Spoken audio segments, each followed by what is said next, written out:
Next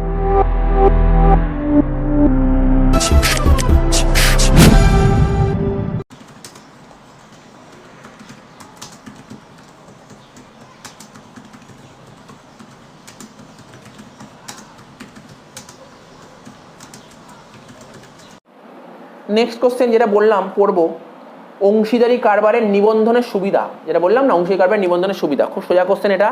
এটা তোদের class 11-এ business স্টাডিতেই ছিল, তোদের বইতে নেই এই কোশ্চেনটা, ঠিক আছে? ক্লাস 11-এর বিজনেস স্টাডির বইতে পেয়ে যাবে অ্যান্সারটা। কোশ্চেনটা কি? অংশীদারি কারবারের নিবন্ধনের সুবিধা বা প্রয়োজনীয়তা। কি কি পয়েন্ট দিয়েছে এখানে দেখতে পাচ্ছি, 8খানা পয়েন্ট আছে। নিবন্ধনের সুবিধা কি বলছে?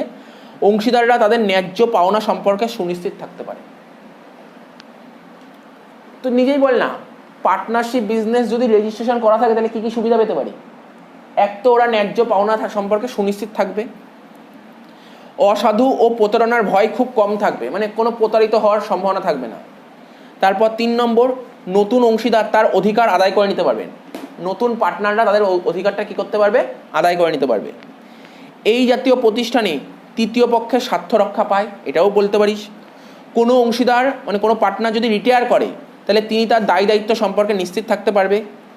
নিজের অধিকার প্রয়োগ করার জন্য এই জাতীয় প্রতিষ্ঠানের কোনো অংশীদার তৃতীয় পক্ষ অথবা অপর কোনো অংশের বিরুদ্ধে মামলা করতে পারবেন।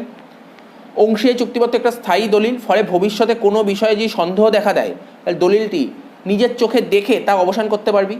আর ভবিষ্যতে অংশীদারের মধ্যে কোনো যদি ঝগড়া বাঁধে তাহলেই চুক্তি শর্তাবলী অনুসারে তার মীমাংসা করা সহজসাধ্য হয়।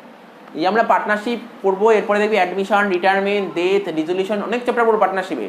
সো এইগুলো সব ঝামেলাই তৈরি হবে, সারাক্ষণ সেই ঝামেলা তৈরি হবে। ঝামেলাগুলো কী করে মেটাবে ওই চ্যাপ্টারগুলোতে শিখবো, অ্যাডমিশনে শিখবো, রিটায়ারমেন্টে শিখবো। কোনো ঝামেলা হবে, ঝামেলা কী করে মেটাবে সেই নিয়ে আমাদের অ্যাকাউন্টেন্সি পরের চ্যাপ্টারগুলো করতে হবে, ঝামেলা মেটানো আর কিছু না। তো এটা তো বুঝেইছিস।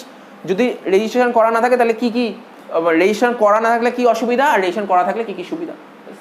তাহলে 5টা কোশ্চেন পড়ালাম আজকে, এই 5টা কোশ্চেন নেক্সট ডে পড়া ধরবো, লিখতে দেবো।